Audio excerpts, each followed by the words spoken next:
السلام عليكم ورحمة الله وبركاته. نحمد الله العظيم ونصلي على رسوله الكريم. أما بعد. அன்பான ஜமாத்தார்களே, பெரியோர்களே, அல்லாஹ்வின் மகத்தான பெயர் அருளினால் ஃபஜ்ருடைய தொழுகையை இமாம் ஜமாஅத்தோடு தொழுதுவிட்டு குர்ஆனின் விளக்கங்களை தெரிந்து கொள்வதற்காக நாம் எல்லாம் அமர்ந்திருக்கிறோம். ரப்பு சுப்ஹானஹு வ தஆலா நம்முடைய எல்லா அமல்களையும் பரிபூர்ணமாக கபூல் செய்வானாக. ஆமீன். உடல் ஆரோக்கியத்தோடு, ஆஃபியத்தோடு, மனராகத்தோடு, மகிழ்ச்சியோடு உலகத்தில் வாழ்வதற்கு அல்லாஹ் அருள் புரிவானாக. ஆமீன். அல்லாஹு தஆலா ஹைர் பரக்கத்துகள் நிறைந்த நாளாக கெட்ட முடிவுகளை விட்டும், முசீபத்துகளை விட்டும், மனித ஜின்கள் ஷைத்தான்களுடைய தீங்குகளை விட்டும், உலகத்தின் ஆபத்துகளை விட்டும், திடீர் மரணங்கள், நோய் நொடிகள், ஆஸ்பத்திரி செலவுகளை விட்டும் பாதுகாப்பு பெற்ற நாளாக அல்லாஹ் இந்த நாளை நமக்கு அமைத்து தருவானாக. ஆமீன்.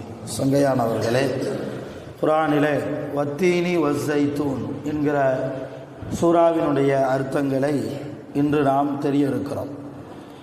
அல்லாஹ் அந்த சூறாவில் மொத்தம் 8 வசனங்களை வைத்திருக்கிறார்.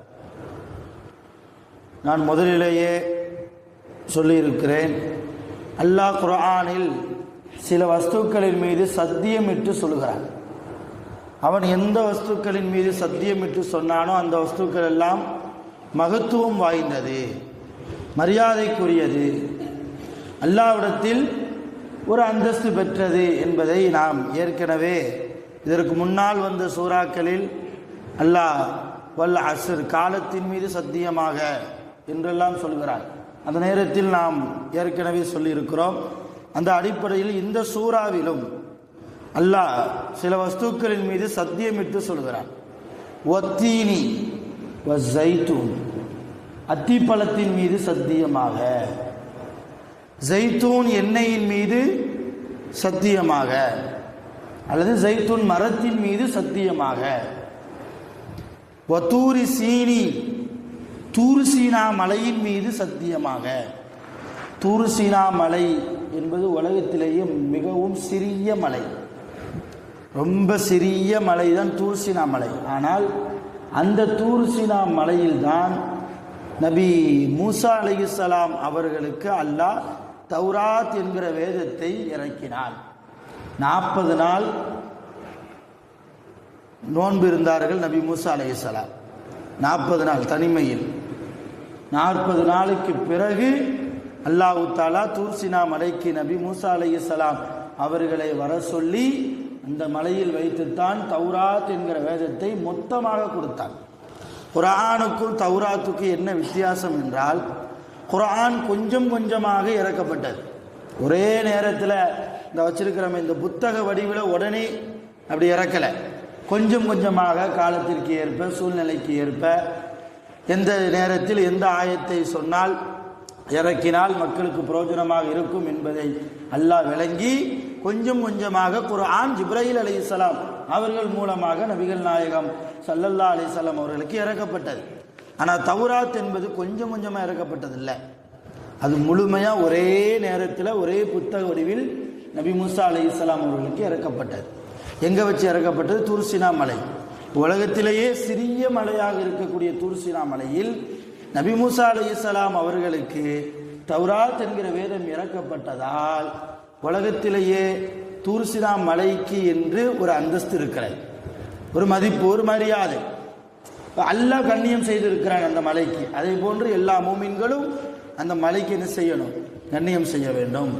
சில மலைகளுக்கென்று கண்ணியம் இருக்கிறது. அதே போன்று உஹது மலை, உஹது மலை இப்பொழுதும் இருக்கிறது. நபி ஸல்லல்லாஹு அலைஹி வஸல்லம் அவரிடத்தில் இந்த உஹது மலை பற்றி ரசூலுல்லாஹ் சொல்கிற போது சொன்னாங்க, நான் சரி என்றால் இந்த மலை முழுக்க எனக்கு தங்கமாக மாறும். ரசூலுல்லாஹ் சொன்னாங்க, நான் மட்டும் சரி, நீ எனக்கு தங்கமாக மாறிடு என்று சொல்லிவிட்டால், உஹது மலை கொஞ்சம் பெரிய மலை, அந்த மலை முழுக்க எனக்கு என்ன எப்படி மாறிடும்? தங்கமாக மாறிவிடும். நபி ஸல்லல்லாஹு அலைஹி வஸல்லம் அவர்களும் சையதுனா உமர் ரலியல்லாஹு அன்ஹு அவர்களும் சையதுனா அபூபக்கர் சித்திக் ரலியல்லாஹு அன்ஹு அவர்களும் இந்த உஹது மலைக்கு மேலே ஒரு சமயம் நின்று கொண்டிருந்த போது உஹது மலை கொஞ்சம் ஆட்டம் கொடுத்தது, லேசா ஆடிச்சு. அப்போ நபி ஸல்லல்லாஹு அலைஹி வஸல்லம் தன் கையில் வைத்திருந்த வாளை வைத்து அந்த மலையில் ஒரு அடி அடித்தார்கள். அடிச்சுட்டு அந்த மலையிட்ட பேசினாங்களா, என்ன உஹதே, எதற்காக அசைந்து கொடுக்கிறாய், ஏன் ஆடுகிறாய், உன் மீது ஒரு ரசூல் நிற்கிறேனா இல்லையா, உன் மீது ஒரு நபி நிற்கிறேனா இல்லையா, உன் மீது ஒரு நபி நிற்கிறேன், ஒரு சித்தீக்கு நிற்கிறார், ஒரு ஷஹீதும் நிற்கிறார்.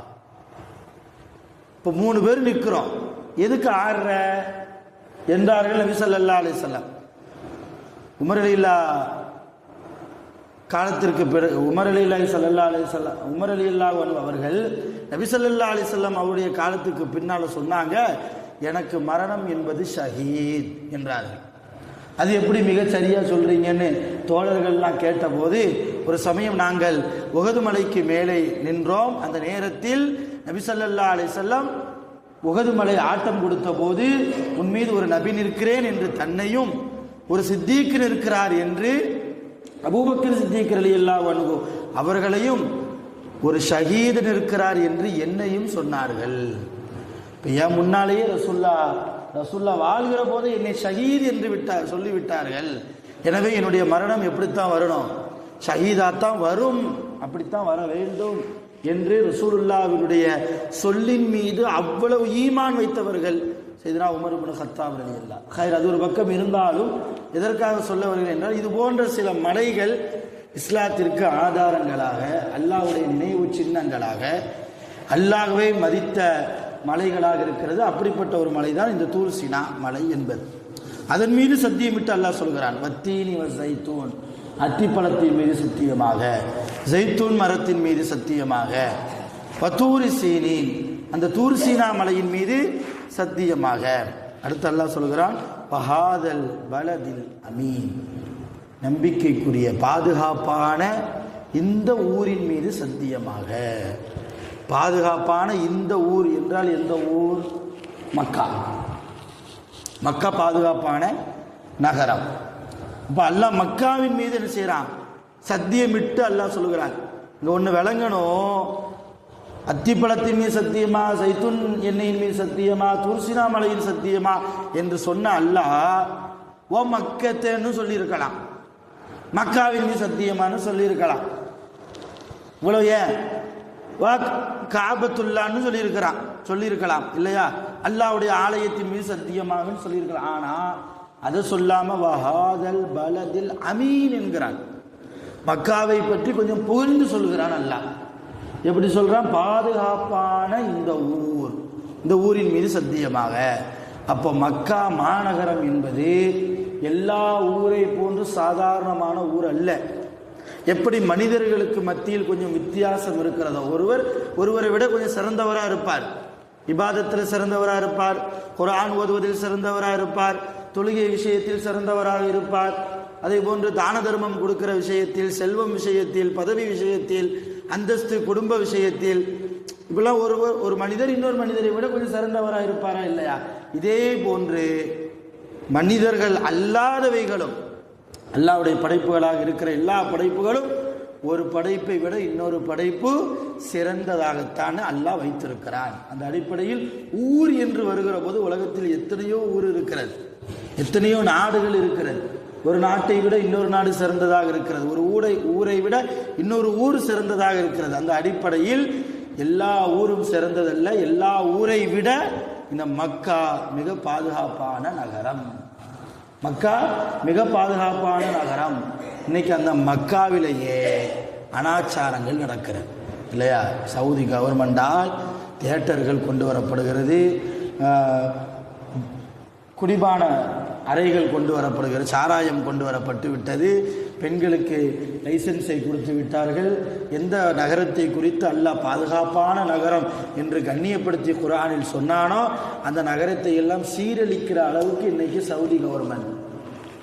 அதுவெல்லாம் கியாமத் நாளுடைய அடையாளம். கியாமத் நாளை நெருங்கித்தான் நாம் வாழ்ந்து கொண்டிருக்கிறோம், கியாமத் நாளை ஒட்டித்தான் நாம் என்ன செய்கிறோம்? நகர்ந்து கொண்டிருக்கிறோம். இப்போ பாதுகாப்பான இந்த நகரத்தின் மீது, இந்த மக்காவின் மீது சத்தியமாக என்றெல்லாம் சில வஸ்துக்களின் மீது சத்தியம் செய்துவிட்டு அல்லாஹ் சொல்கிறான், லக்கது ஹலக்னல் இன்சான ஃபீ அஹ்ஸனி தக்வீம், நிச்சயமாக ஹலக்னல் இன்சான ஃபீ அஹ்ஸனி தக்வீம், இந்த மனிதர்களை நாம் அழகான அமைப்பிலே படைத்திருக்கிறோம், நல்ல தோற்றத்திலே படைத்திருக்கிறோம். ஒரு எறும்பை போன்றோ ஒரு கொசுவை போன்றோ இல்லை அல்லது ஒரு ஒட்டகத்தை போன்றோ ஒரு குதிரையை போன்றோ நாம் படைக்கவில்லை. ரொம்ப அழகான அமைப்பில் நாம் இந்த மனிதர்களை படைத்திருக்கிறோம். இந்த ஆயத்திலே அல்லாஹ் நாம் மனிதர்களை படைத்திருக்கிறோம் என்று சொன்னால் போதுமானதுதான். ஆனால் நான் மனிதர்களை படைத்திருக்கிறேன் என்ற வார்த்தைக்கு முன்னால் லக்கது என்கிற வார்த்தையை அல்லாஹ் பயன்படுத்துகிறார். அரபி இலக்கணத்தை பார்த்தா இந்த லக்கதில் வரக்கூடிய ல அதுக்கு நிச்சயமாகன்னு அர்த்தம்.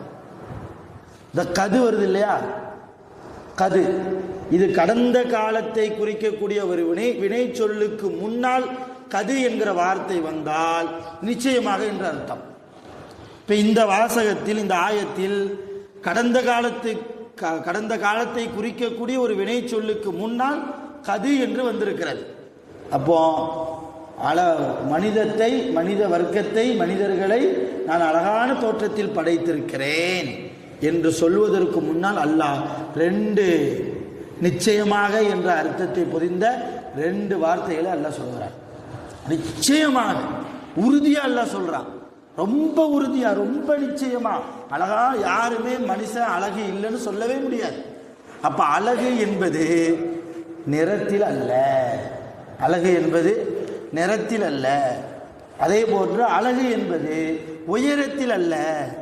அதே போன்று அழகு என்பது ஒல்லியா இருக்கானா குண்டா இருக்கானா என்பதில் அல்ல. அழகு என்பது அல்லாஹ் மனிதனாக படைத்து விட்டானா அழகுதான்.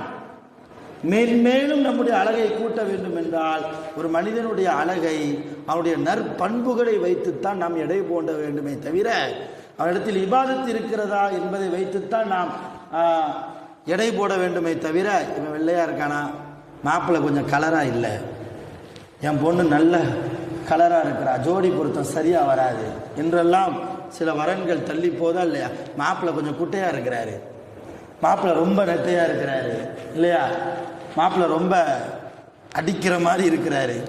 அழகு என்பது நம்முடைய மகள்களுக்கோ நம்முடைய மகன்களுக்கோ நாம் திருமண வரன்கள் பார்க்கிற போது இஹ்லாஸ் உடைய மாப்பிள்ளையாக இருக்கிறானா, தக்குவா கொண்ட மாப்பிள்ளையாக இருக்கிறானா, தொழுகையின் தொடர்புள்ள, பள்ளிவாசலின் தொடர்புள்ள, குர்ஆனின் தொடர்புள்ள ஒரு பையனாக, சாலிகான பையனாக இருக்கிறானா. அதே போன்று பெண்ணிடத்திலையும் குர்ஆன் ஓதுவாளா. எல்லா இடத்துலையும் பெண்ணு பார்க்க போகும்போது பெண் வீட்டார்கள்ட்ட கேட்குறாங்க, இப்போ பொண்ணு குர்ஆன் ஓதுமா?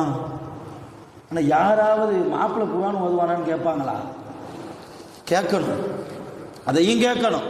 மாப்பிள்ளை தொழுவாரா, மாப்பிள்ளை தக்குவா உணர்வோடு இருப்பாரா, மாப்பிள்ளை கொஞ்சம் சக்காத்து கொடுப்பாரா, மாப்பிள்ளை பெற்றோர்கள் நல்லா கவனிக்கிறாரா, மனைவியை நல்லா கவனிச்சுக்கிடுவாரா, மாப்பிள்ளை யாருக்காவது அநியாயம் செய்வாரா, இதற்கு முன்னால் யாருக்காவது செய்திருக்கிறாரா, இவருக்கும் ரப்புக்கும் உண்டான தொடர்பு எந்த அளவு நல்ல தொடர்பாக இருக்கிறதா.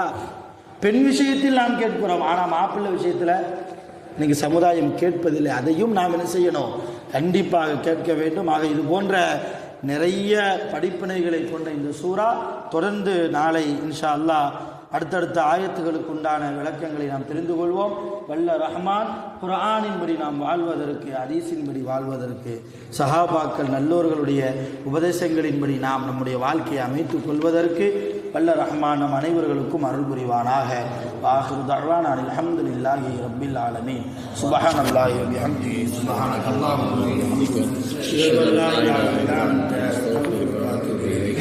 ஆமீன். சுப்ஹானக ரப்பில் இஸ்ஸத்தி அம்மா யசிஃபூன் வ ஸலாமுன் அலல் முர்ஸலீன் வல்ஹம்துலில்லாஹி ரப்பில் ஆலமீன். ஸல்லல்லாஹு அலா முஹம்மத் ஸல்லல்லாஹு அலைஹி வஸல்லம். ஸல்லல்லாஹு அலா முஹம்மத் ஸல்லல்லாஹு அலைஹி வஸல்லம். ஸல்லல்லாஹு அலா முஹம்மத் வ அலா ஆலிஹி வஸல்லம்.